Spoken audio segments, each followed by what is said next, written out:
encore une fois. Il ne faut pas faire de favoritisme monzument sur une personne. C'est toute l'assemblée qui souriait.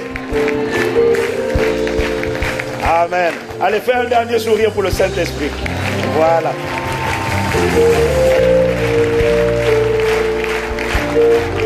Et voisin, je voudrais que tu dises à la personne qui est à côté de toi, sans arrière-pensée, au nom de Jésus, sinon le feu vient sur toi.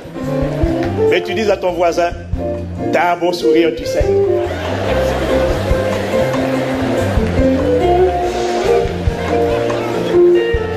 Alors on acclame la présence de Dieu, on acclame. On acclame.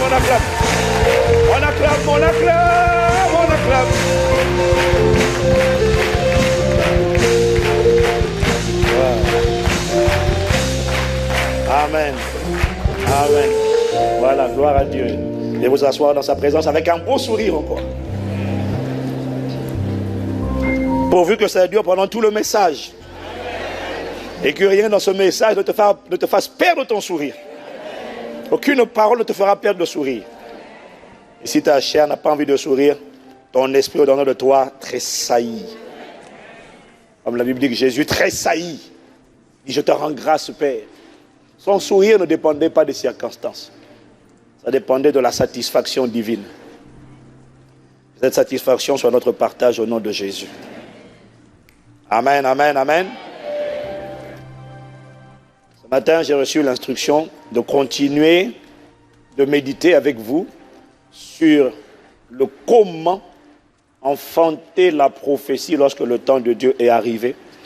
Et comme je l'ai dit la dernière fois, j'ai la certitude, c'est le témoignage intérieur certain et inébranlable de ce que lorsque le Saint-Esprit insiste autant pour dire que le temps est arrivé, ça veut dire que le temps de Dieu est vraiment arrivé. Et je rends grâce à Dieu pour les 10 personnes qui ont dit Amen. Les autres, on ne sait pas où ils sont. Voilà pourquoi je suis content qu'on va commencer le jeûne et prière et demain. Le jeûne et prière demain. Parce que tu as dû manger avant de venir à l'église. Ce qui ne se fait pas par solidarité avec le corps pastoral. Quelle est cette armée où les généraux sont sur le front de bataille et les lieutenants et les caporaux sont en train de s'asseoir, en train de s'empiffrer. Pendant que les généraux sont sur le front. Soldats! C'est du désordre. Donc quand tu vois les généraux, les colonels en train de payer le prix, on attend de toi, toi aussi tu payes le prix. Seigneur, je te rends grâce pour les 50 qui ont dit Amen. Ne t'inquiète pas, c'est ce qu'il a fait avec Gédéon. Il a vu que les autres, là, leur Amen n'était tellement pas clair qu'il a dit à Gédéon, élimine-les. On va garder 300, ça va aller. Pour terrasser des milliers, ça va aller. Mais on ne sera pas 300 au nom de Jésus. Parce que je te donne l'occasion de te racheter. Oh, toujours pas bon, Seigneur. Dis à ton voisin, qu'est-ce que tu as mangé ce matin? C'est ça le problème. C'est tout, c'est là le problème. Donc à la parole de Dieu on dit Amen. Bon, ça va venir tout à l'heure. Non, ça vient maintenant, au nom de Jésus. Voilà. Sinon c'est du désordre. Tu n'as même pas 3 cultes à faire, à prêcher, à crier, à adorer. Juste un culte déjà essoufflé. Voiture, regarde la voiture. Appelle. Je prie que Dieu t'accorde la grâce d'être une voiture qu'on allume. Tu as déjà accéléré. Voilà. En quelques secondes, tu es déjà à 150. Laisse les gens, laisse les 2 chevaux de la vie là. Je prie que tu sois délivré de la mentalité, de l'esprit, de l'attitude des 2 chevaux. Voilà. Dès que le Saint-Esprit allume, pouf, tu fonces. Donc, je disais que le Saint-Esprit m'a instruit de revenir sur cette parole, parce que je sais que nous sommes dans le temps, la saison de Dieu. Dis avec moi, le temps de Dieu. Voyez-vous, ce dont nous sommes en train de parler depuis plusieurs semaines finalement, cet enseignement est important parce qu'il nous aide à comprendre le fonctionnement des paroles ou des promesses que Dieu a faites, des rémas que Dieu a donnés, des prophéties auxquelles nous avons cru. Cet enseignement nous permet de comprendre comment ça fonctionne, nous permet de comprendre c'est quoi exactement la saison de Dieu, et dans la saison de Dieu, quelle est la responsabilité de Dieu, quelle est la part de Dieu, quelle est la part de l'homme dans l'accomplissement, c'est-à-dire la manifestation d'une prophétie, d'une promesse, d'une parole? Est-ce qu'il y a une personne ici qui attend de Dieu la manifestation d'une parole, d'une prophétie, d'une promesse, d'un réma auquel il a cru? Est-ce qu'il y a une personne ici? Le dernier en date, c'est riche pour Dieu. Ça aussi, c'est une prophétie. Je ne l'ai pas inventé, je l'ai reçu, je l'ai expliqué. Et il m'a dit, c'est une prophétie. C'est une parole qui a été libérée et qui doit être manifestée. Mais dans la manifestation de toute prophétie, il y a la part de Dieu et il y a la part de l'homme. Celui qui ne comprend pas ces vérités simples, sur lesquelles le Saint-Esprit est en train de nous mener, celui qui ne comprend pas, passera sa vie frustrée, sa vie à se lamenter et à se demander, mais pourquoi ce qui a été annoncé n'a pas lieu, n'est pas encore manifesté au temps prévu ou comme prévu? Pourquoi ce qui a été pourquoi les choses ne se passent pas comme prévu? Si tu ne comprends pas ce qu'on est en train de dire, c'est le genre de question que tu vas te poser. Pourquoi les choses ne se passent pas comme Dieu l'a annoncé? Quand j'ai médité ma parole, ma Bible, il me l'a dit, il a imprimé ça sur les tables de mon cœur, ou à travers son serviteur, il a décrété ça sur ma vie. Pourquoi les choses ne se passent-elles pas comme Dieu les avait annoncées? Ça, c'est le genre de question que tu te poses si tu n'as pas compris le process de traitement, de fonctionnement d'une promesse, d'une parole, d'une prophétie, d'un réma. La plupart des croyants sont excités lorsqu'ils reçoivent de Dieu un réma, une parole, une prophétie. La plupart sont excités. Et c'est un peu normal. Je crois que Joseph aussi était excité. Et d'ailleurs, ça se voit en lisant son histoire dans le livre de Genèse, qu'il était excité. C'est quand il voit en vision. C'est une prophétie. Dis avec moi prophétie. Dis avec moi parole. La prophétie peut venir par un songe. C'est-à-dire c'est une parole, c'est une promesse. Quand il a vu la gerbe de ses frères se prosterner devant lui, le petit se réveille et dit à ses frères, ah ah, nanana, j'ai vu, je vous ai vu vous tous, vous prosternez devant moi comme ça. Là. Grave les gars. C'est normal, quand on reçoit la prophétie, quand on n'a pas encore l'expérience de la vie, de la marche avec Dieu, on est excité. Voilà pourquoi je dis toujours, quel que soit ce que Dieu t'a dit, quelle que soit la longueur de la phrase qui a été prophétisée sur ta vie, comme Joseph, comme David, comme Abraham, tu as vu ce que Dieu a dit sur Abraham? Tu te rends compte, Abraham ne connaissait pas Dieu, Dieu vient se révéler à lui, c'est comme Dieu vient se révéler à toi, et il dit Abraham. Donc mets ton nom derrière Abraham, et il dit, non seulement, je rendrai ton nom grand, ton nom insignifiant là, je le rendrai grand. Quel nom? Brahma Côté Gilbert Alphonse. Je rendrai ton nom grand. Non seulement il dit, je rendrai ton nom grand, je ferai de toi une grande nation, et toutes les nations de la terre seront bénies par toi. Waouh! Toutes les nations de la terre seront bénies en toi. Waouh, quelle parole! Moi, je vois déjà Abraham dit non. Elle parle avec des gens, non. Écoute, c'est fini. Quand Dieu a parlé, c'est clair. J'aime l'excitation, c'est ce que tu vois avec les jeunes. Dès que Dieu a parlé, sois la prophétesse des nations. Dès le lendemain, tu entends maintenant serpent. Oh, maman, juste pour prophétesse, prophète là. Alléluia. Dieu a dit qu'il va t'utiliser, quelle que soit la longueur de la phrase. Le Seigneur m'a dit, il va t'utiliser, oh, comme quoi? Regarde la longueur, quelle que soit la longueur de la phrase. Quand Dieu a parlé, j'ai appris une chose, reste calme. Reste humble, reste calme, continue de faire, continue de servir comme tu servais, continue de cirer les chaussures comme tu cirais les chaussures, continue de passer la serpillère comme tu passais la serpillère, continue de passer le balai. Je dis bien parce que je dis balai, quitte là maintenant. Maintenant c'est le roi. Non! Reste calme. J'ai pas entendu. Nous sommes amusés. Et parfois attristés par des gens qui... Attention à partir d'aujourd'hui. Hein. Dis à ton voisin, reste calme. Parce que ceux qui sont excités ne savent pas qu'il leur faudra, après que la parole ait été prononcée, faire preuve de zèle, de foi et de persévérance à travers les épreuves de la vie, avant de voir la manifestation de la parole qui avait été annoncée. Quelqu'un dit Amen.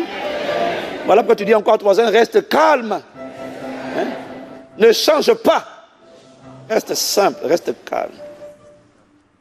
Parce qu'avant de voir la manifestation, il y a tout un cheminement. Après la prophétie, c'est une semence. Après la semence ne devient pas la moisson, mon gars. On attend. Et quand on attend, on sert pendant qu'on attend. Dis Amen. Voilà. On ne dit pas, je reste assis, les jambes croisées. Et puis un jour, on va venir me chercher pour devenir Premier ministre. Je m'appelle Joseph, au fait. Non, calme-toi. Je m'appelle David. J'étais loin par Samuel en public, devant tous mes frères. Je reste assis à la maison. Dès que mon père m'envoie, je dis non. Père, justement, je suis occupé, s'il te plaît. Père, je suis occupé là. David, va donner à tes frères à manger. Hé, je suis occupé. T'as pas vu la dernière fois? Attention, hein. C'est sur moi là. L'onction est là.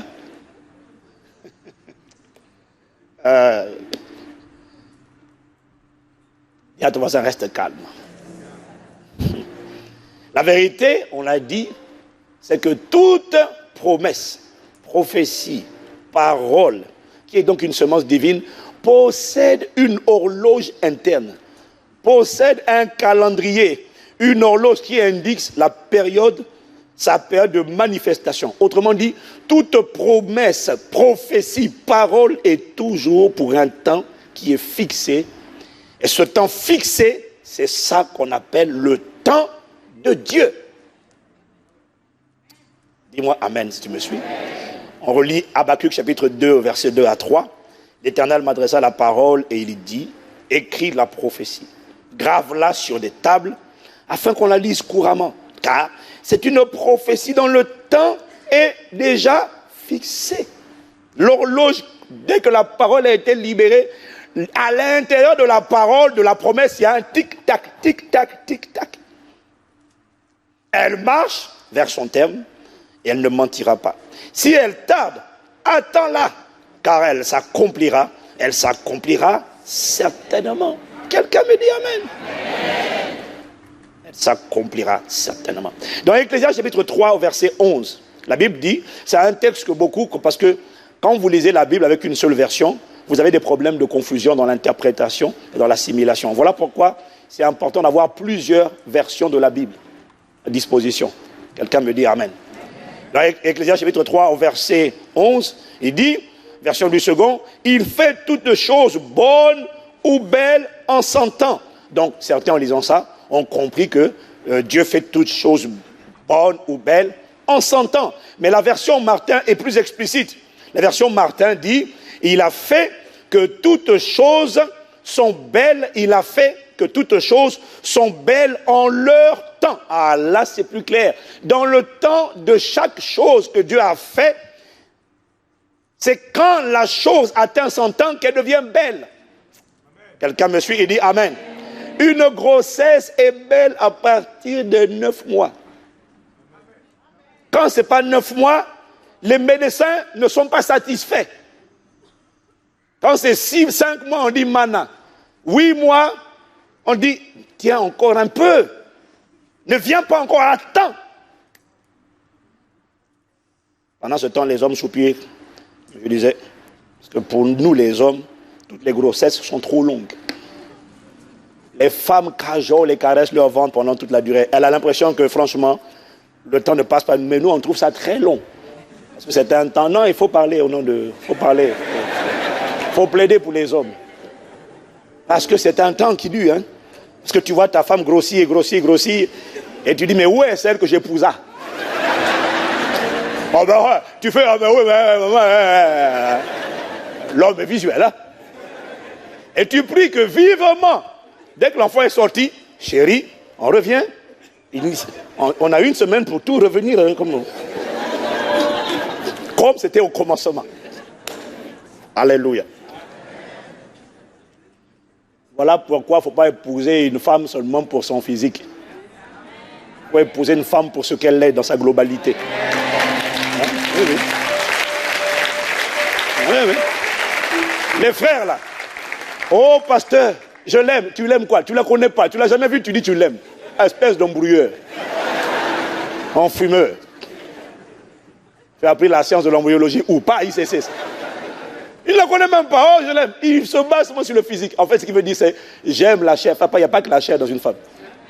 Il y a son âme, il y a son esprit, il y a son éducation, il y a sa sagesse, il y a son...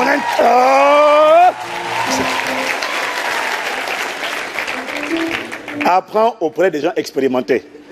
Regarde Miss Univers éternel. La seule... Non, faut pas m'embrouiller. Bon, voilà. Quand tu as épousé une femme comme la mienne, tu n'es pas pressé que Jésus revienne. Tu dis, Seigneur, retarde encore ta venue. On est là. C'est le paradis sur la terre déjà. Le Saint-Esprit est là. Et puis tu as donné une bonne femme. C'est la joie. C'est le bonheur.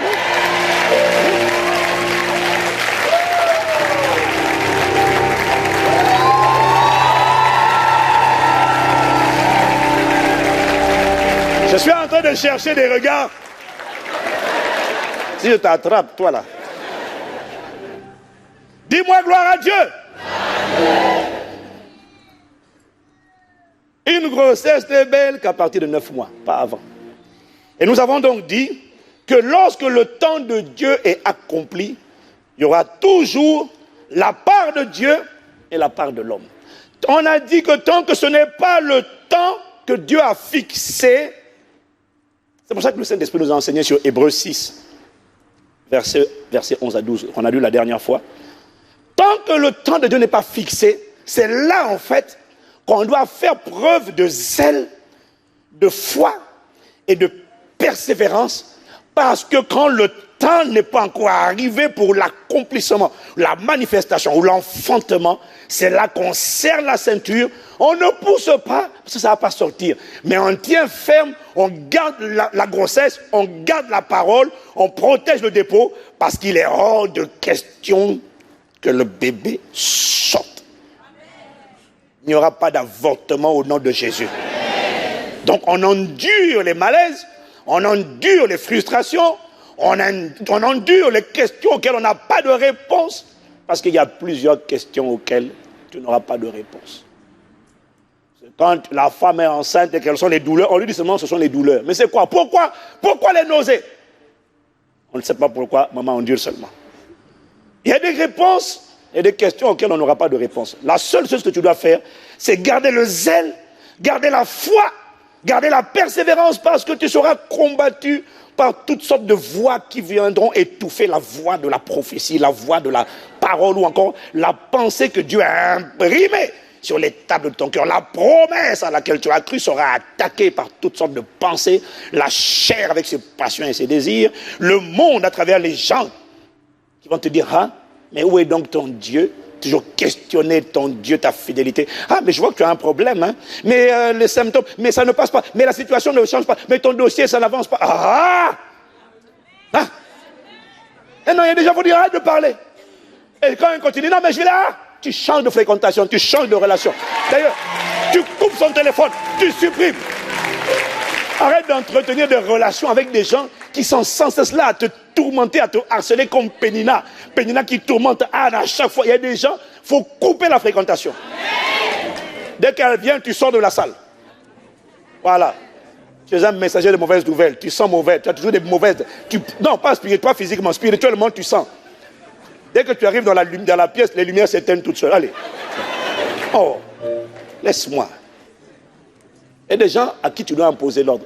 La loi, mon frère, ma soeur, ne subit jamais dans la vie. Tu n'es jamais une victime. Ne dis pas, je suis obligé d'écouter. Non, on a toujours le pouvoir de choisir. Et impose l'ordre dans ton environnement. Moi, tu viens faire du bruit chez moi, autour de moi, je te dis silence. Si tu dis non, je parle, je dis silence. C'est moi qui domine.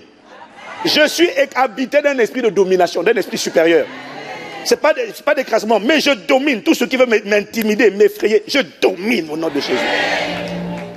J'arrive dans un milieu où il n'y a que des ennemis, des gens qui ne m'aiment pas, moi je domine. Vous ne m'aimez pas, mais vous allez voir mon élévation quand même. Vous allez assister comme à une fusée. Vous ne m'aimez pas, mais vous allez voir Dieu me propulser. Que ce soit ton partage au nom de Jésus. L'esprit de Christ, c'est un esprit supérieur. Un esprit qui ne supporte pas quand tu essaies de l'enfermer. Le Saint-Esprit, quand le Saint-Esprit, il ne faut pas essayer de me fermer, de m'enchaîner, de m'emprisonner. Je ne suis pas fait pour la prison. C'est pour la liberté que Christ vous a affranchi. Vous ne serez plus jamais sous le joug de l'esclavage. Que le joug de l'esclavage qui veut te tenir soit brisé au nom de Jésus. Quelqu'un me dit Amen. Donc quand le temps n'est pas venu, c'est là que tu as besoin de la foi, du zèle et de la persévérance. Parce qu'il faut que la prophétie, l'enfant reste. Il ne faut pas faire de fausses couches. Il n'y aura pas de fausses couches. Il faut garder la parole dans le cœur, afin qu'on puisse continuer de la lire couramment quand on va faire un scanner dans ton cœur. Quelqu'un me dit amen. La vérité donc, c'est que la promesse, la parole ou la prophétie est toujours pour un temps fixé. Et ça aide à comprendre ça. Quelqu'un me dit amen. Ça aide à réaliser cela. Maintenant la question, c'est après le zèle, la foi, la persévérance. Une fois que le temps fixé est là, une fois que c'est la saison de Dieu pour la manifestation, est-ce que ça se manifeste automatiquement? On a dit non. Dieu fait sa part, l'homme fait sa part. Quelqu'un me dit amen. Et je vous ai dit la dernière fois, et le Saint-Esprit m'a convaincu de revenir sur le même point, parce que c'est un point stratégique. C'est que le temps de Dieu exige que l'on fasse monter vers Dieu toutes sortes de prières et de supplications, et que l'on y veille avec persévérance. C'est le temps, c'est la saison, oui, justement. Et quand c'est le temps et la saison, Dieu dit c'est là maintenant que tu dois avoir recours aux prières et aux supplications avec persévérance, selon qu'il est écrit dans Éphésiens 6, verset 18, on le relit. Tu vas finir par connaître ce passage par cœur. On va le lire tous ensemble à haute voix. À haute voix, on y va. 1, 2, 3. Faites en tout temps, par l'Esprit, toutes sortes de prières et de supplications. Veillez à cela avec une entière persévérance et priez pour tous les saints. Quelqu'un me dit amen. Amen. Un meilleur amen. Amen. Quand c'est le temps, le Saint-Esprit nous a dit, ne cours pas. Tu as eu le zèle, tu as eu la foi, tu as eu la persévérance. Maintenant, c'est la saison. Qu'est-ce que tu fais? Moïse a discerné. Il a reçu par révélation que le temps du commencement de son ministère était arrivé. Que maintenant, il allait rentrer dans la raison pour laquelle Dieu l'avait envoyé sur terre. Maintenant, il allait rentrer dans le motif pour lequel Dieu l'avait préservé de la mort prématurée à son enfance. Il y avait un but pour lequel Dieu l'a gardé en vie. Pourquoi? Maintenant, il va comprendre.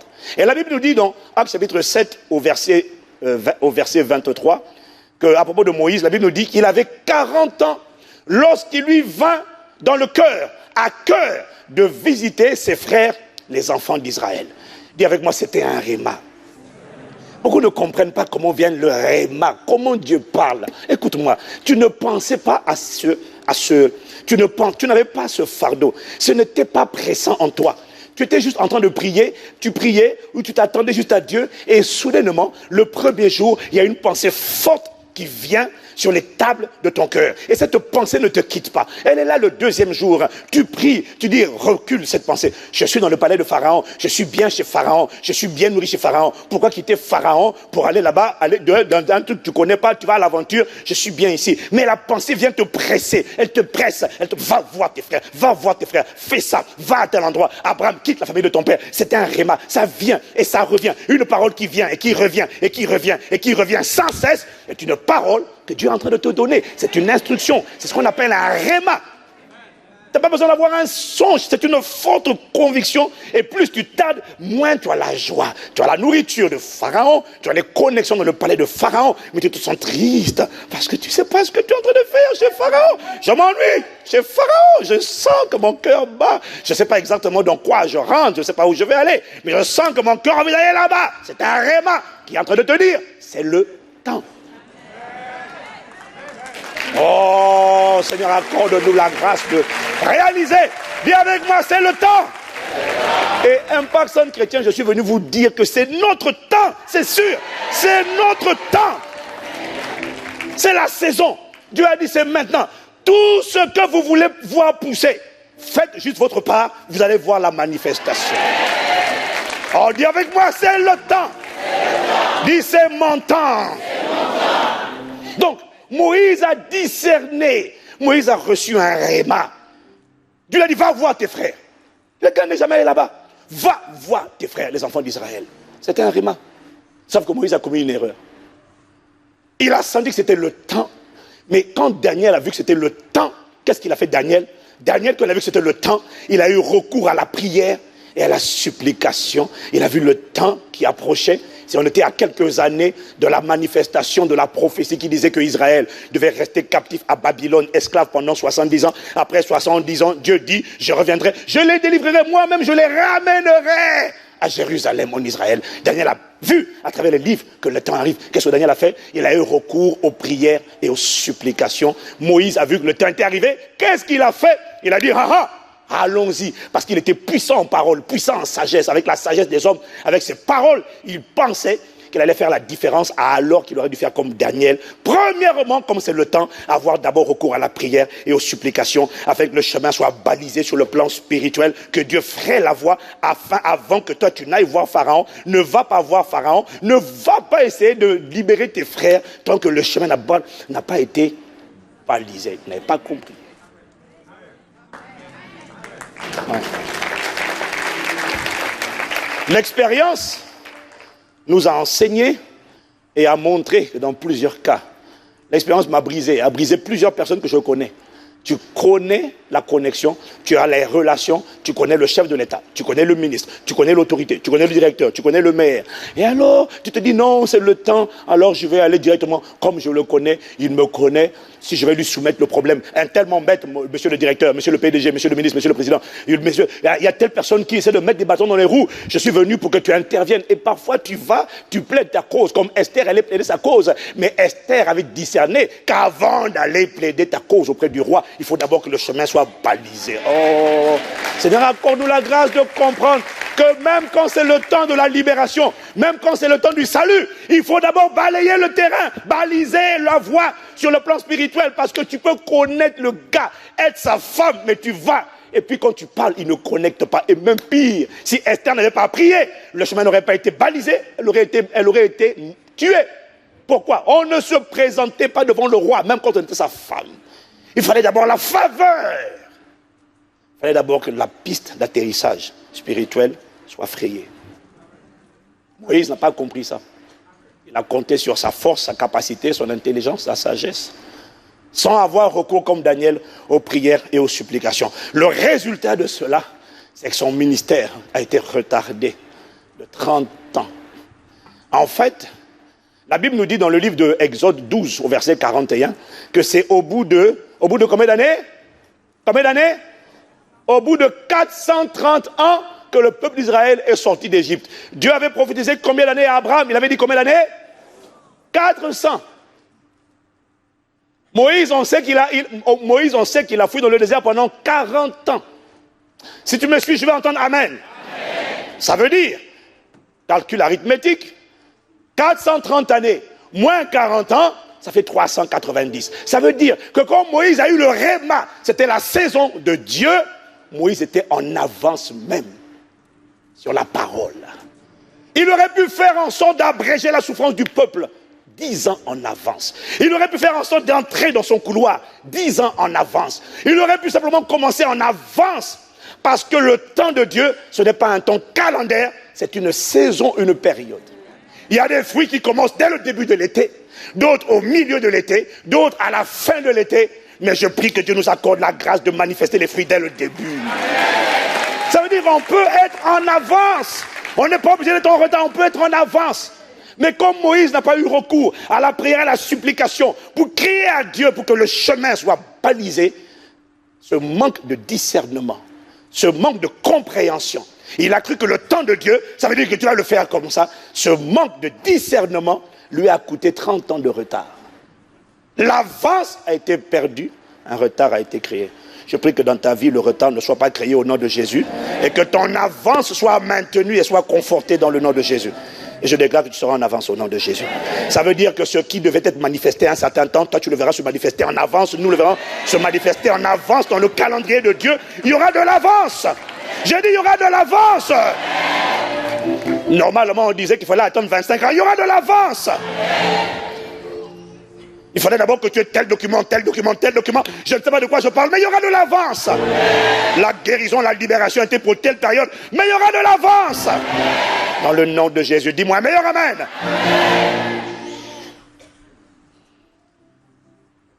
Waouh. Dis avec moi le temps de Dieu.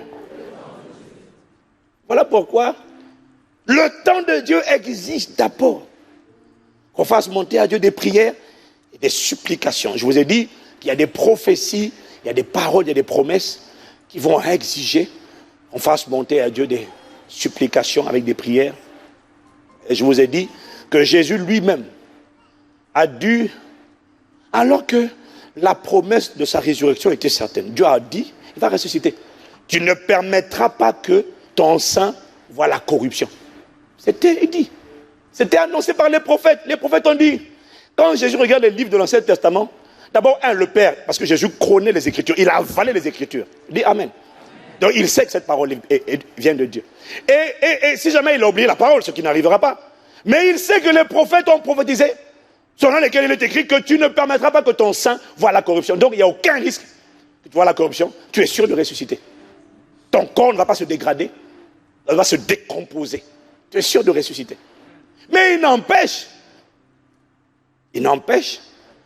la Bible nous dit que pour cette prophétie, qui était certaine, il a quand même fallu que Jésus lui-même, dans Hébreux 5, on va le relire, verset 7, il nous dit que pendant sa vie terrestre, Christ a présenté avec de grands cris et avec larmes des prières et des supplications à celui qui pouvait le sauver de la mort, et il était exaucé à cause de sa piété. Jésus savait que cette parole était...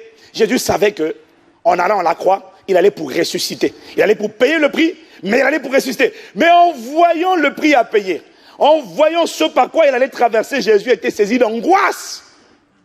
Au point de dire, mon âme est triste jusqu'à la mort. Mon âme est triste à en mourir, dans Matthieu 26, verset 38. Ça veut dire que la prière que Jésus a faite à Gethsémane était une prière ô combien stratégique, parce que c'est la première fois, et je crois que c'est la seule fois dans le jardin de Gethsémane où on voit Jésus prier avec larmes et avec supplication. Avec larmes et avec cris, où il associe la prière aux supplications. Est-ce que quelqu'un me suit? C'est la première fois qu'on voit ça.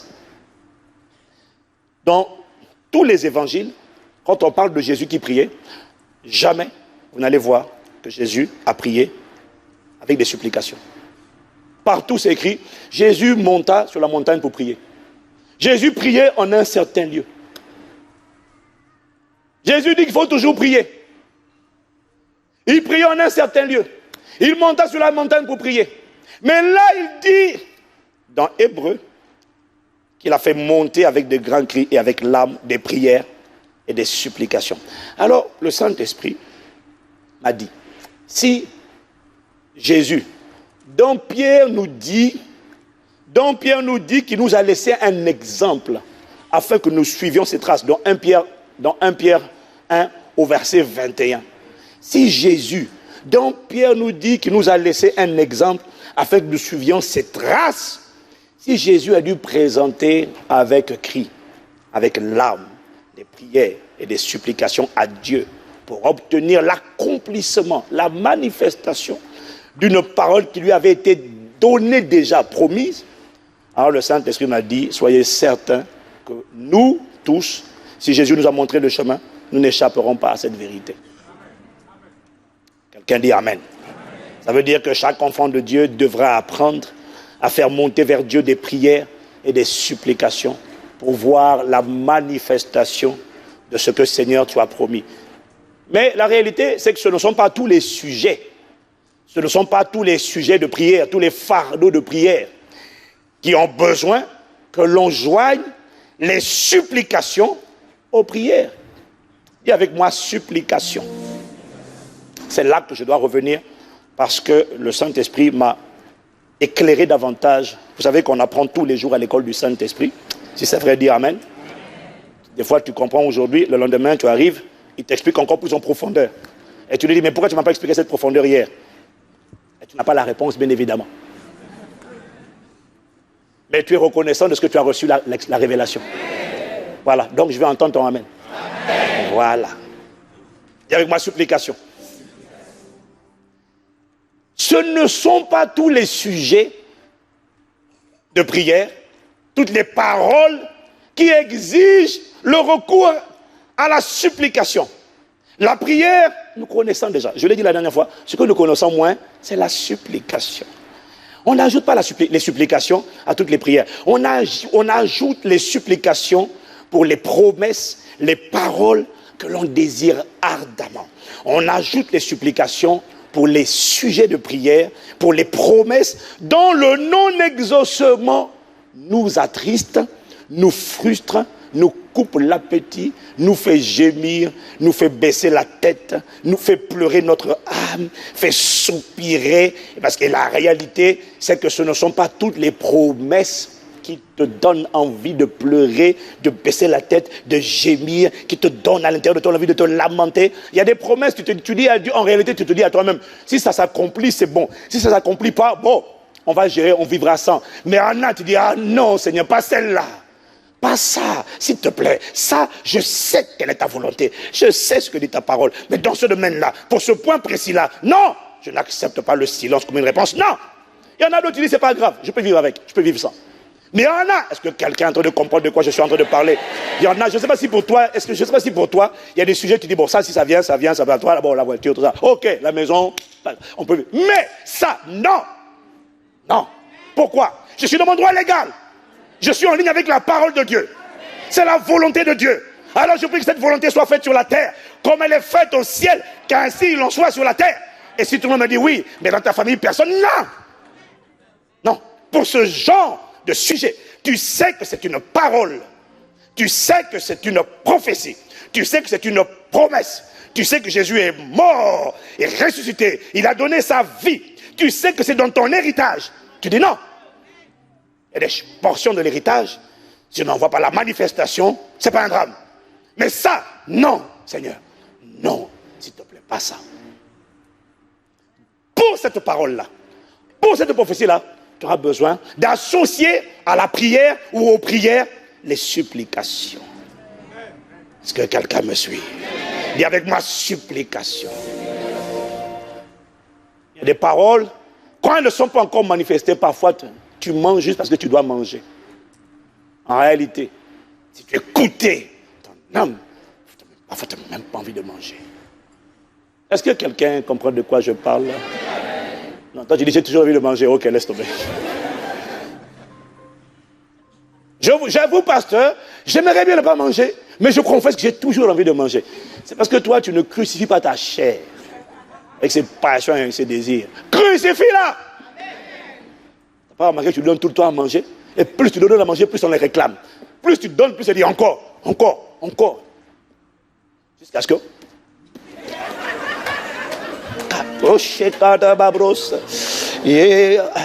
Pardon, on était... Tous les sujets ne font pas pleurer ton cœur. Et avec ma supplication. En fait, ce que j'essaie de te dire, c'est que il y a des sujets de prière S. Il y a des promesses ou des paroles ou des prophéties P. Si tu n'as pas encore vu l'exaucement, ce que j'essaie de te dire, c'est ne jette pas l'éponge. Ne jette pas l'éponge. Si tu n'as pas encore vu en priant l'aboutissement, ne jette pas l'éponge. Ajoute les supplications à tes prières et fais-le avec persévérance. Dis-moi supplication. Je vous ai dit la semaine dernière, supplication vient du mot grec thésis, qui veut dire il n'y a que 10 personnes qui étaient là. Où étiez-vous au temps chaud? Supplication veut dire pénurie ou encore privation. Quelqu'un me dit amen. Dis avec moi supplication. Daniel chapitre 9, verset 3. Regarde ce que dit Daniel. Lorsqu'il a vu que le temps était arrivé Qu'est-ce qu'il a fait? Il dit, je tournais ma face vers le Seigneur, Dieu, afin de recourir, écoute ce qu'il dit, hein, à la prière et à la supplication. C'est ce qui est écrit? C'est ce qui est écrit? À la prière et aux supplications, en jeûnant et en prenant le sac et la cendre. Quand tu lis Ephésiens 6, 18, il dit, faites en tout temps par l'Esprit toutes sortes de prières et de supplications. Ça veut dire que tu remarqueras ici que le mot supplication est au pluriel. Il m'a dit de te dire que dès lors que tu vois le mot supplication au pluriel, ça veut dire qu'il n'y a pas un seul type de supplication, tout comme il n'y a pas un seul type de prière. Et la plupart d'entre nous, on utilise la supplication, on ajoute à la prière la supplication, mais pas les supplications. Oh Seigneur, accorde-moi la grâce d'expliquer cette parole. Dis avec moi, supplication. C'est l'âme la plus puissante. C'est la prière la plus puissante qui existe. C'est la prière qui est associée aux supplications. Pas à la, mais aux supplications. Ce que je vais te dire, c'est que tu penses avoir prié toutes les prières que tu pouvais prier. Tu penses avoir fait tout ce qu'il fallait. Tu penses avoir prié comme tout ce que tu aurais pu faire. Tu dis, mais pasteur, j'ai jeûné. Je vais te montrer que beaucoup aussi ont jeûné. Mais ça n'a pas débloqué la situation, parce que jeûner, c'est-à-dire renoncer à manger dans le but de chercher Dieu, c'est-à-dire le jeûne, c'est une supplication. Dis avec moi, supplication. Oh, je n'ai pas entendu. C'est une supplication. Mais lorsque tu vois qu'une supplication ne marche pas, ajoute 2 supplications, puis 3 supplications, 4 supplications, 5 supplications. Lorsque la supplication vient s'ajouter à la prière, je te garantis qu'il y a une puissance extraordinaire qui déclenche des niveaux de grâce, de compassion divine que tu n'as jamais vu. Supplication. Faites en tout temps par l'Esprit toutes sortes de prières et de supplications. Dis encore supplication. Est-ce que tu sais que renoncer à regarder la télévision ou certains types d'émissions de télévision que tu regardes habituellement, renoncer à regarder pour une période déterminée, à cause de la détermination à chercher et à trouver Dieu, pour une parole qui doit s'accomplir, est-ce que tu sais que c'est aussi une forme de supplication? Parce que c'est une privation.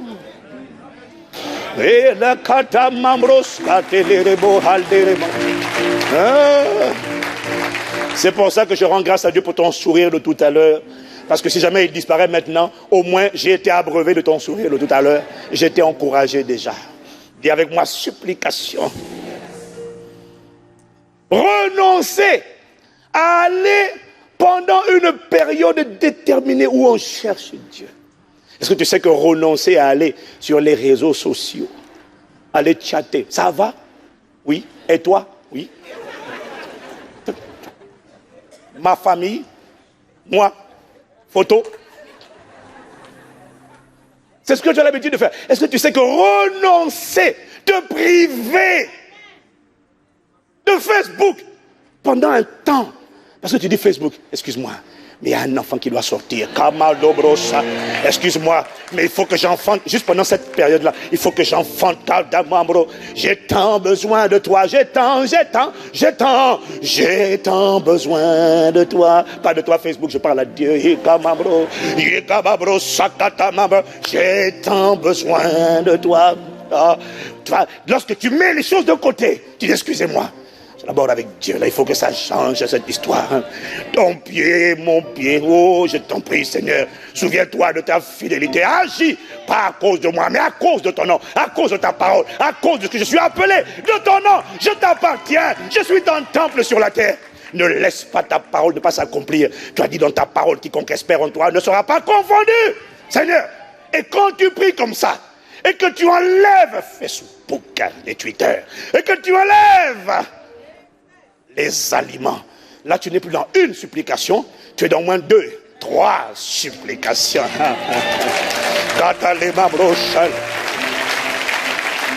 Dis avec ma supplication. Est-ce que tu sais? Tu crois que tu as tout essayé. C'est ce qu'en fait, ce que j'essaie de te dire. Tu crois que tu as tout tenté. Mais le Saint-Esprit me dit de te dire que tu n'as pas tout tenté. Tu n'as pas encore tout essayé. Ne dis pas, j'ai prié tout ce que j'ai jeûné. Non, ce n'est pas suffisant. Jeûner, c'est une supplication. Semaine de jeûne et prière, c'est une supplication. D'ailleurs, on va appeler, bon, ça ne fait pas très élégant. On va appeler ça, Garel, semaine de jeûne et de supplication. Parce que le jeûne, c'est une supplication. Ça veut dire je m'abstiens d'aliments, mais c'est plus que ça. Est-ce que tu sais que refuser de dormir dans ton lit pendant un temps où tu cherches désespérément Dieu à cause d'une situation qui ne change pas? Est-ce que tu sais de ne pas dormir dans ton lit, dormir par terre? Est-ce que tu sais que c'est une supplication? Oh, mon frère, tu sais, je vais te dire une chose. Je vais te dire, je sais de quoi je parle. En 95, 96, j'ai connu une oppression démoniaque, mon Dieu, qui était pour moi, je ne connaissais pas, je ne suis pas né avec ça.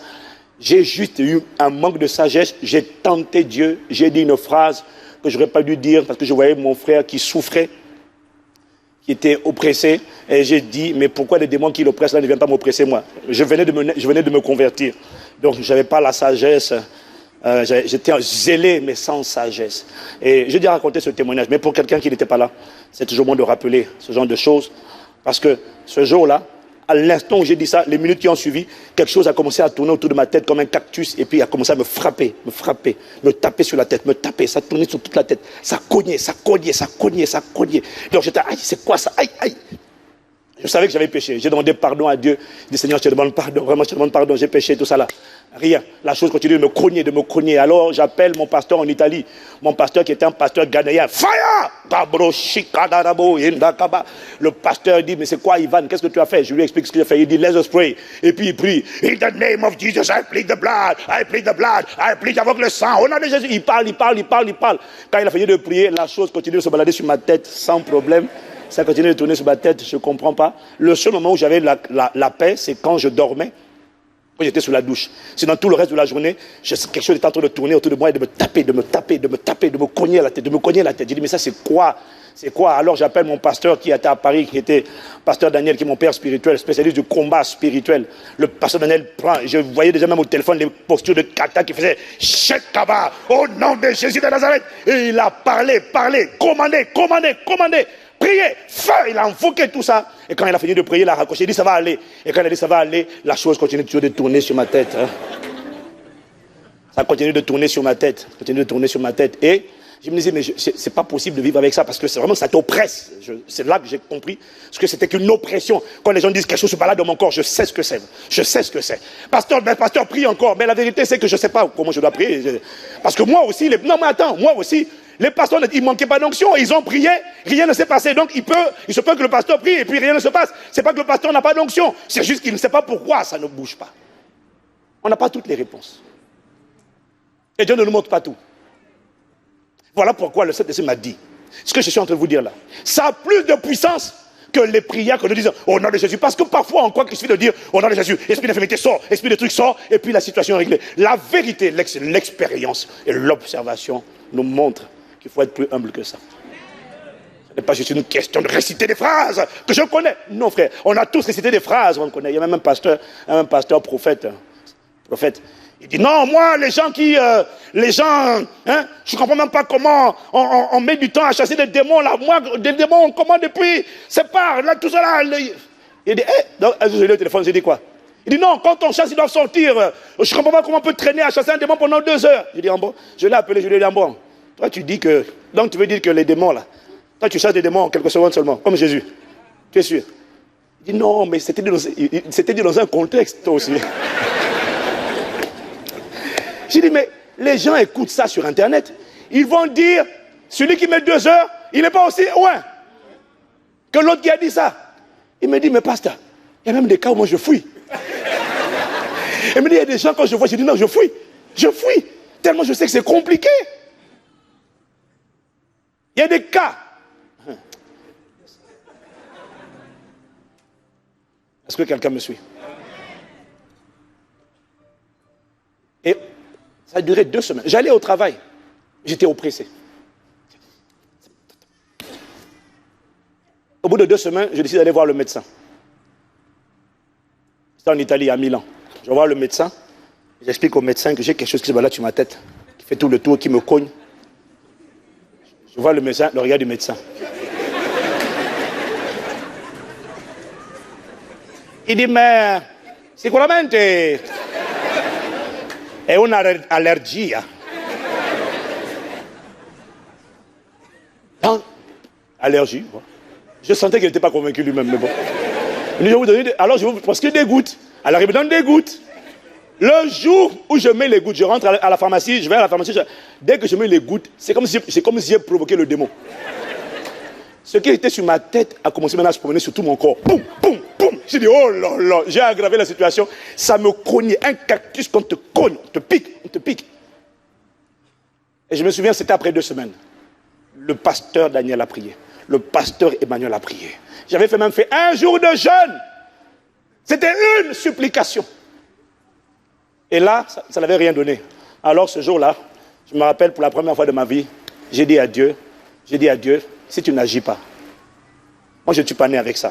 C'est soit tu me reprends, soit tu agis. Soit je meurs, soit... je ne peux pas vivre avec ça tout le temps. Alors Seigneur, je t'en supplie. Je n'ai que toi. Il faut que tu agisses. J'ai dit à Dieu, si tu n'interviens pas dans cette situation, je ne dors plus dans mon lit. Je vais dormir sur la nappe. C'est ça, si ça ne te fait rien de me voir dormir par terre, alors gloire à ton nom. Mais tant que cette histoire n'est pas finie, parce que je ne sais plus comment prier, je ne sais pas quoi dire, je ne sais même pas contre quoi je combats. Si ça ne part pas, je ne dors plus dans mon lit. Je dors par terre. Et Dieu merci, j'avais 4 frères. J'ai commencé à jeûner. J'ai dit, je vais jeûner 3 jours sans manger. Je vais faire 3 jours sans manger. Je ne mange plus. Il y a des situations qui t'enlèvent l'appétit. Si tu n'as pas encore connu ça, continue, vis encore. J'ai dit, je ne mange plus. On va rester là devant Dieu. Et il y a 4 frères qui sont venus m'aider. Donc, vendredi, toute la journée, j'ai jeûné. Le soir, ils sont venus, on a fait toute une veillée de prière. On a crié à Dieu toute la nuit. On est juste dans l'adoration. Ne sous-estimez pas la puissance de l'adoration. Ne sous-estimez pas la puissance de l'adoration. Ne sous-estime pas la puissance de l'adoration. Parfois, quand tu ne sais pas comment prier, tu invoques seulement ta grâce. Tu invoques la grâce, tu invoques la fidélité. Tu as dit dans ta parole, quiconque invoquera le nom du Seigneur sera sauvé. Seigneur, tu as dit, tu veilles sur ta parole pour l'exécuter. Je ne sais pas comment prier, mais je plaide, Seigneur. Je ne peux pas rester comme ça. Ma condition ne peut pas rester. On a crié. À 5 h du matin, ils sont allés chez eux. Et je suis allé dans ma chambre. J'ai pris ma nappe, j'ai mis un drap. J'ai dormi là. J'ai dit, Seigneur, si tu n'agis pas, je reste dans cette nappe. Je ne dors plus dans mon lit. La vérité, c'est qu'en considérant aujourd'hui moi-même ce cas, je me dis que si c'est mon enfant à moi qui dort par terre, au lieu de dormir dans son lit, qui dort par terre, parce qu'il y a quelque chose qui le fait soupirer, je crois en ce qui me concerne et en ce qui te concerne. Si c'est ton enfant, tu ne seras pas insensible. Mais si nous, méchants comme vous, si vous, méchants comme vous êtes, j'ai dit, Seigneur, on reste là, ton pied, mon pied. Et j'ai dormi, j'avais mal, j'ai dormi au sol, à 5 h. Et quand je me suis réveillé à 11 h du matin, 11 h, 6 heures plus tard, j'ai ouvert les yeux, j'ai constaté que je m'attendais à ressentir les mêmes symptômes. Plus rien. Complètement.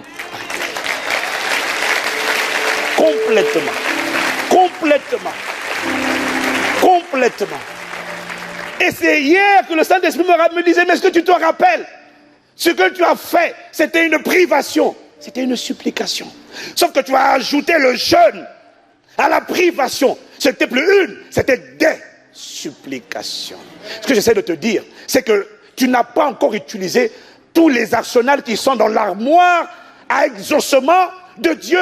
Parce que quand tu as utilisé une supplication, tu peux encore utiliser une deuxième, et une troisième, et une quatrième. Et Dieu, quand il voit son enfant s'affliger, se tourmenter, renoncer, se priver, quel parent serait insensible et va dire continue encore? Non, il y a un moment donné, il dit non, j'en ai assez de le voir dans cet état, j'interviens moi-même maintenant, il faut que je mette de l'ordre dans sa vie, parce qu'il a montré à quel point il dépendait de moi. Parce que pendant le temps de supplication, Tu n'es pas en train de dire, papa, viens à mon secours. Maman, viens, oncle un tel, viens. Non. Tu dis, Seigneur, je n'ai que toi. Mes sources sont en toi. Il n'y a que ton nom que j'invoque. Ton nom seul est le salut. Ton nom seul est ma forteresse. Ton nom seul, j'enlève ma veste. J'enlève ci. Je me prive de ça. Je me prive de ça. Je me prive de ça. Je n'ai que toi. À un moment donné, Dieu dit, bon, c'est bon. Ange, chargez, descendez. Il s'est assez déshabillé. Il s'est assez privé. Allez, exaucez. Mais c'est la clé. C'est la clé. C'est la clé. J'essaie de te dire, tu n'as pas encore tout utilisé. Tu n'as pas encore fait tout ce qu'il faut, c'est faux. C'est pas vrai. Dis avec ma supplication. Je n'ai pas entendu. Plus fort. Toi, tu n'as pas encore tout essayé. Ne me dis pas que tu as prié tout. Non. La prière associée avec les supplications, c'est la prière la plus puissante. Ephésiens 6, 18 là, c'est l'arme, c'est la seule arme offensive intercontinentale et interplanétaire et intergalactique. C'est la seule arme. Toutes les autres armes de l'armure sont des armes défensives. Faites en tout temps, c'est la seule arme qui permet d'envoyer la puissance de Dieu, même dans le 2e siècle. Et avec ma supplication. Est-ce que tu sais que renoncer, comme le roi Darius a touché à sa femme ou à son mari. J'ai dit à sa femme, je n'ai pas dit à une femme. Oui, mets la caméra. Sa femme. ICC, nous croyons à la sainteté. Nous sommes une église qui honore le temple du Saint-Esprit. Je suis obligé de te dire, tu n'as pas le droit d'écouter tout ce que tu entends, tout ce que tu écoutes tous les dimanches, de voir le prix qu'on paye, et tu continues impunément, tranquillement, avec ta débauche et ta fornication à gauche, à droite. Tu dois arrêter ça. Sinon, tu es en train d'injurier mon onction. Ne m'envoie jamais un message pour me dire que Dieu te bénisse quand tu vis dans l'impudicité, dans l'adultère. Change. De toute façon, si tu ne changes pas, l'onction que je m'avais va atterrir sur toi, va t'attraper. À genoux, tu vas te repentir. Je te vois changer quelque chose ta condition. Je te vois libéré. Il n'y a aucun jour qui peut te tenir sous l'onction de cette maison. C'est impossible.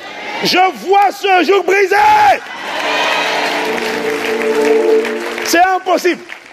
C'est impossible. La parole parlera et l'église sera une église sainte, pure, irréprochable, irrépréhensible, sans tache ni ride, consacrée, embrasée, sanctifiée. Je crois à cette église. J'ai dit je crois à cette église. Et j'ai dit je vois la manifestation de cette église.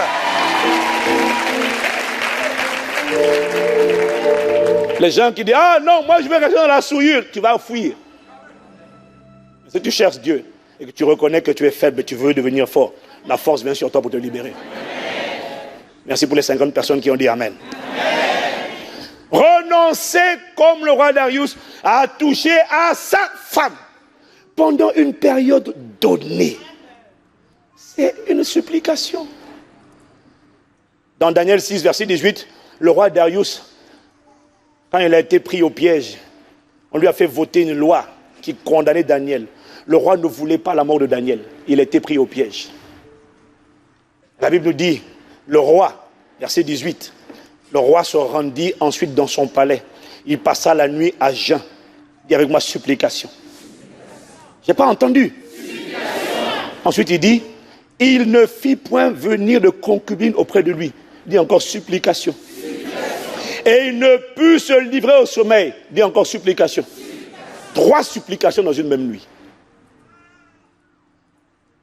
Il m'a dit, est-ce que tu sais?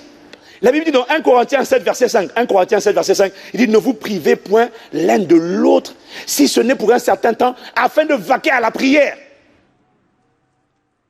Donc, quand vous privez loin de l'autre, monsieur, madame, marié, même si j'ai dit monsieur, madame, il faut quand même préciser. C'est comme quand Jésus dit, réjouissez-vous, soyez dans l'allégresse. C'est la même chose, mais il insiste. Tu vois, non? Voilà, c'est double dose. C'est une supplication. Combien de supplications as-tu essayé? Déjà, la plupart des chrétiens ne jeûnent même pas chaque semaine.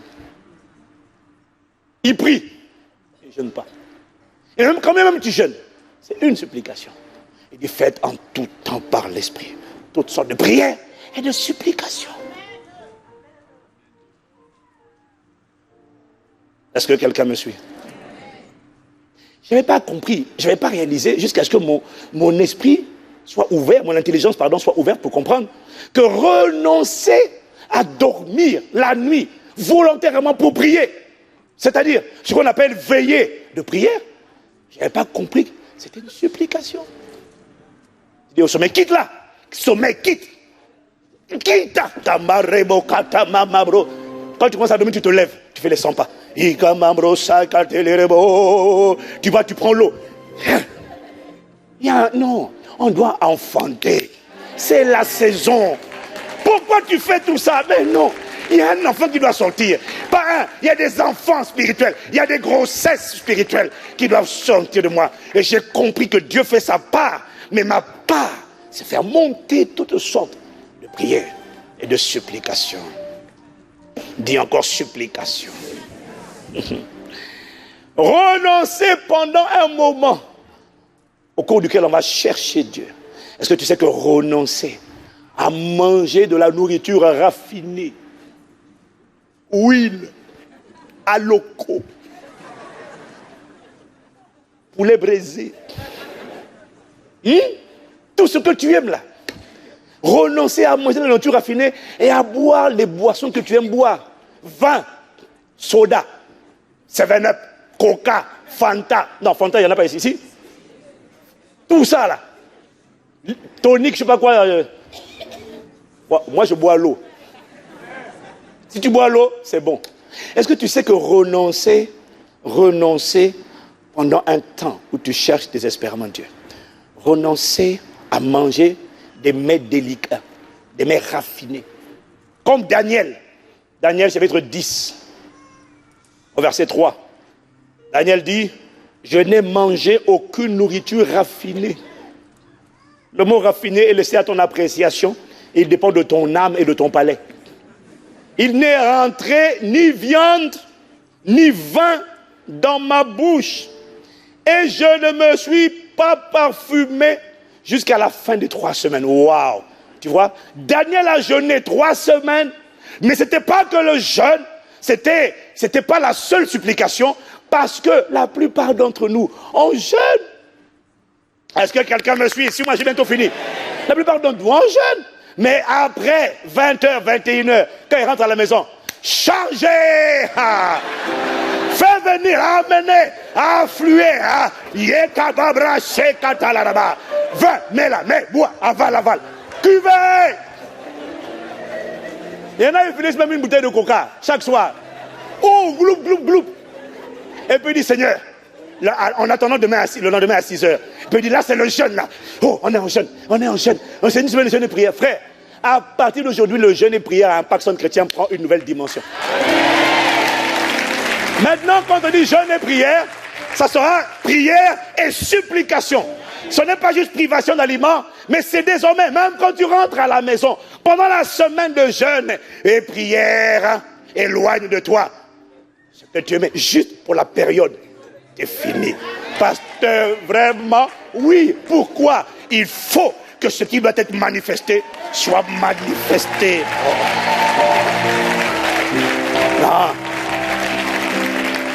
Non. Il faut que ce qui doit être enfanté soit enfanté. Est-ce que tu sais que renoncer, comme Daniel, à se parfumer, je n'ai pas dit à mettre de déodorant. Parce que si tu ne mets pas de déodorant, là, c'est asphyxie. Asphyxie généralisée. Mets le déodorant au nom de Jésus.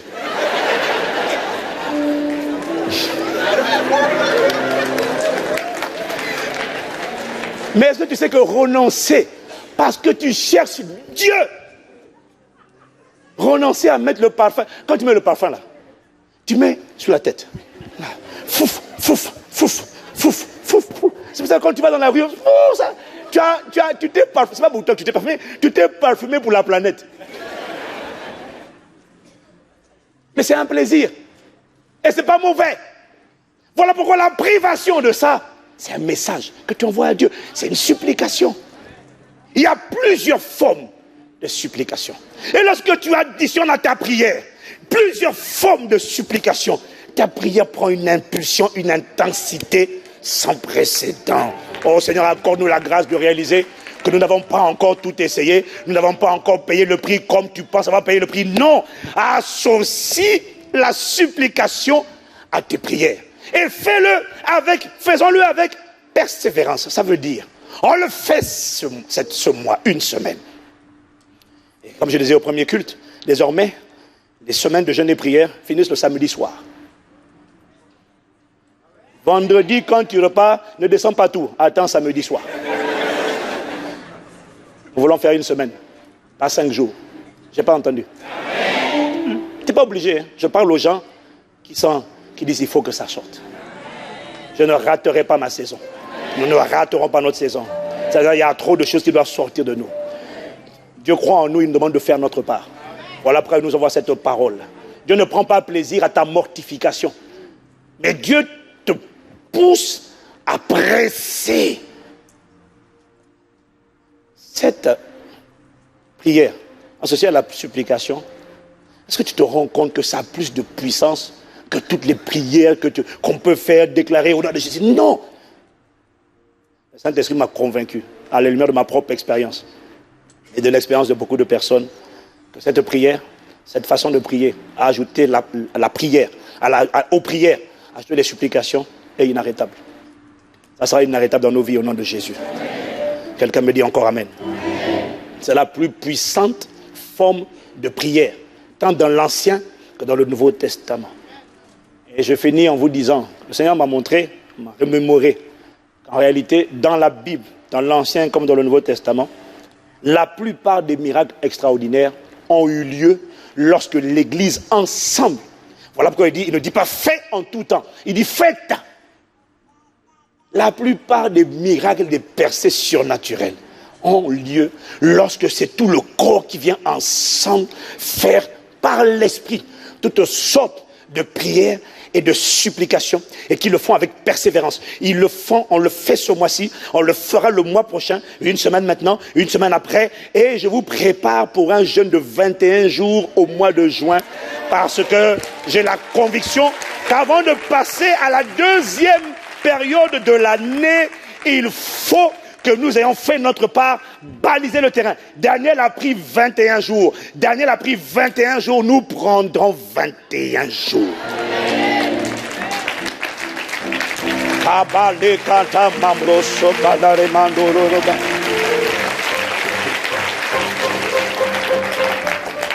Mon frère, ma soeur, il ne faut pas que tu crois qu'on aime ça.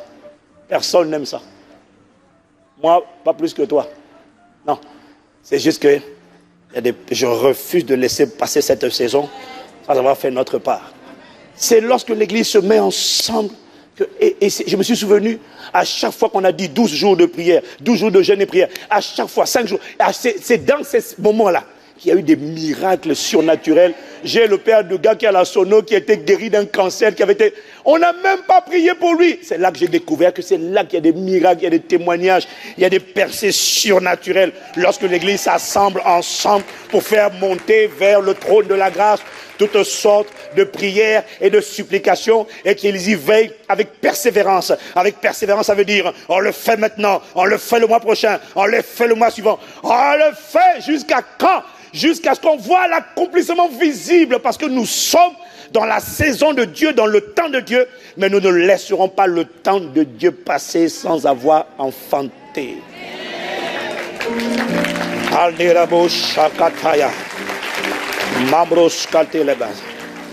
C'est ce que nous allons faire dès demain, cette semaine. Nous n'allons pas seulement venir jeûner, nous allons venir prier, et à nos prières, nous allons ajouter des supplications. Quelqu'un me dit Amen. Cette semaine, soda, éloigne-toi. Vin, gros morceau de viande. Gros aloco là. Dis Amen. Dis Amen. Qui veut enfanter? Incline la tête avec moi. Nous allons prier et demander à Dieu la grâce.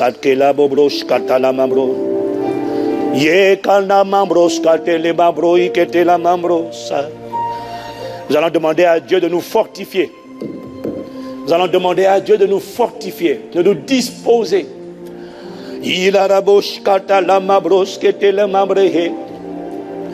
Mabrosko balaramandelere, hababroshketele. Yele kata mambro, il est rabakenda lamrosko lerema. Ah, Père, accorde-nous la grâce de comprendre cette parole. Accorde-nous la grâce de réaliser que nous n'avons pas encore tout essayé. Hier, nous disons, mais j'ai tout essayé. J'ai prié toutes les prières que je pouvais prier. Et le Saint-Esprit vient me dire, d'accord, tu as prié toutes les prières, mais tu n'as pas supplié toutes les supplications qui pouvaient sortir de toi. Pousse, appuie, tu es sur le point d'enfanter. Pousse. Et comment fait-on pour pousser? En ajoutant, en associant à tes prières toute forme de supplication.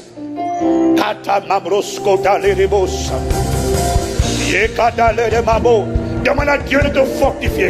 Accorde-nous la grâce d'accepter la vérité. Accorde-nous la grâce de réaliser que nous n'avons pas encore tout essayé. Accorde-nous la grâce de faire notre part, de ne pas rater la saison. Accorde-nous la grâce de te rencontrer, ô Père. Accorde-nous la grâce de te voir et de te vivre. Accorde-nous la grâce de te révéler, de témoigner. Accorde-nous la grâce d'enfanter les paroles. Accorde-nous la grâce, nous t'implorons.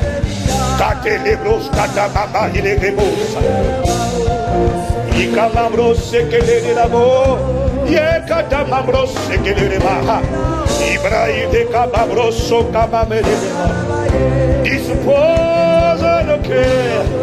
Accorde-nous la grâce de réaliser que tout n'a pas été tenté, tout n'a pas été essayé. Tu ne peux pas me dire, j'ai tout essayé, parce qu'aujourd'hui tu as compris que non, tu as oublié toute forme de supplication. Mais il ne s'agit pas de le faire seul à la maison. Tu commences à la maison et nous continuons ensemble le soir. Selon qu'il est écrit, faites par l'Esprit toutes sortes de prières et de supplications. Église, veillez à cela avec une entière persévérance. C'est l'arme la plus puissante qui a été donnée à la nouvelle création pour voir les montagnes se déplacer. C'est la supplication.